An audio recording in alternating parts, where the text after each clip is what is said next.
Greetings to everyone and welcome to my channel. As promised in my introductory video last week, I will be talking about issues that touch our community, the international student community. And this is officially the very first video of our journey. And here I will be answering some concerns that was sent inbox by some international students that are facing the issues that we all know at this time: deportation of foreigners and some international students. Please do me a favor. I want to say, do us a favor, because we are all in this together. If you have a concern, please share your concern so that other people can benefit from that. If you have a problem, it simply means some people can benefit from your issue as well. So share your concern, share your story. That's what we're here for, to help each other. The main concern, the main question that I've been receiving all week about international students is their stay here in the United States after they graduate. But I will ask that question later. Someone asked me, would I be able to stay in the US after my graduation? Another person said, I didn't enroll these semesters and it's too late for me to enroll. Am I in a position where I can be deported because I'm not in a regular position? Would I get in trouble with ICE, Immigration and Customer Enforcement, if they find out that I'm an international student and I'm not going to school? Well, the first thing I will tell you is that yes, you are in trouble. If you are here as an international student and you are going to school, you are in serious trouble. The thing that I will tell you though right now is you are putting yourself in a bad situation where you can be deported. I would advise you at this time to go ahead and get enrolled next semester and do it as soon as possible. I would even recommend you to enroll in the second 8 weeks of the present semesters, because the way the classes are scheduled here in the United States is that you can take the same class during a period of 16 weeks, or you can take the same class for the first 8 weeks or the second 8 weeks.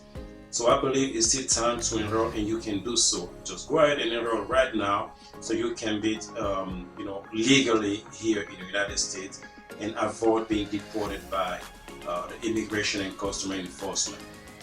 The good news is that so far President Trump hasn't said anything about international students yet, and I hope he doesn't. He hasn't said anything yet.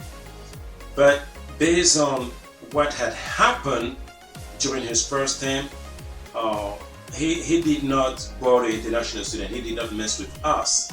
Matter of fact, the enrollment rate for international students increased during the third and the fourth year of his first term as a president. So for that reason, I don't think President Trump will mess with us international students. I don't think he will do so. And I also believe that he will mess with us for another reason, which is the economic and the financial impact of international students here in the US. That economic and financial impact is very important. Now, just for last year, during the academic year 2023-2024, international students paid 43.8 billion in tuition and other fees. So I don't think that President Trump, his administration, is ready to lose that much money every year on us international students. So go ahead and enroll and get back on the track. Now let me get back to the question about staying here in the US after graduation. Many of you are looking for ways to extend your stay here in the country after graduation. But so far, it depends on your field of study. There's some field of study where you can only stay here, or let me say this, they can only extend your stay here for 1 year. But if you want a long-term stay here after graduation, you have to study something that is related to STEAM, which is the acronym for science, technology, engineering, and mathematics. Think about that.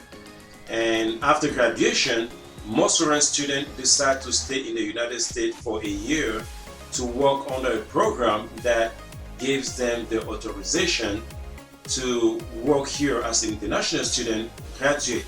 So they stay here and they work in the country without sponsorship from any employers. They don't need that. Legally you can do that meaning after graduation, you can stay here for a year and then work, and you don't need to be sponsored by any employer. But if you choose a field of study that's related to STEAM, like I said, we stand for science, technology, engineering, and mathematics, that period of extension can go up to 3 years for students who are holding a degree that is related or who is affiliated with science, technology, engineering, and mathematics. Now, while you're doing so, while you're working, I also advise you to just get enrolled in the green card process. And I believe they just launched it. It was 2 weeks ago. No, last week. That's when they opened the lottery, the green card lottery. Just go ahead and play. We never know. Keep playing until you win. My point here is you need to find a way to stay in a position where you don't have to go to school if you don't want to. But if you are just here as an international student, you have to go to school. You just have to go to school. And some people found the love of their life and they get married.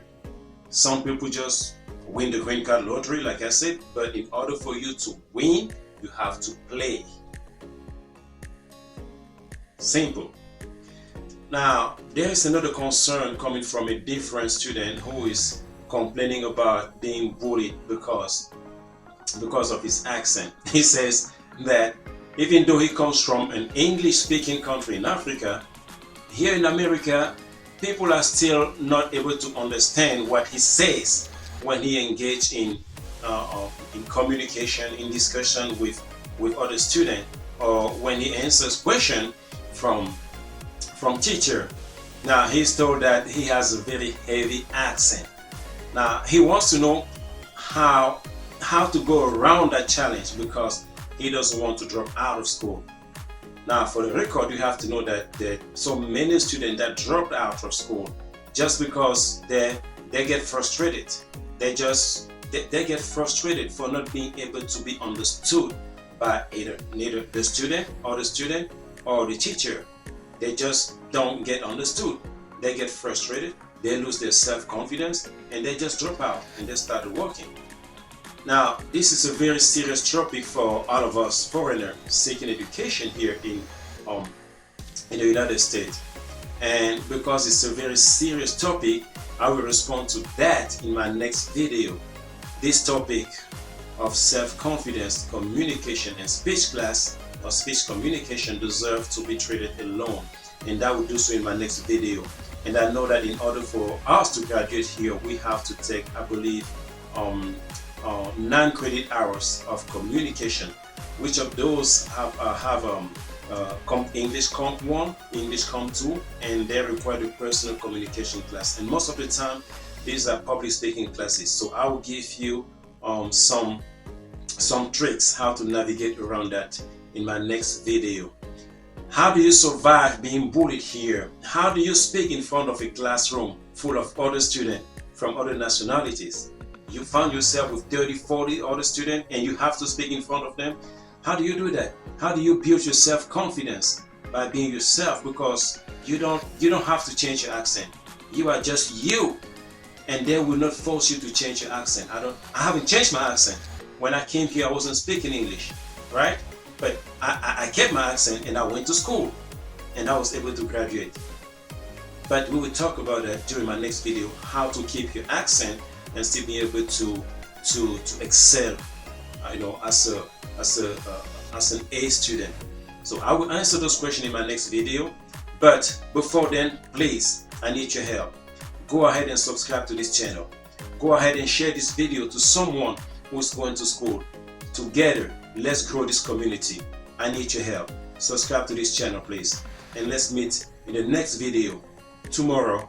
And I will be talking about interpersonal communication, about public speaking, how you can go around that while you're going to school.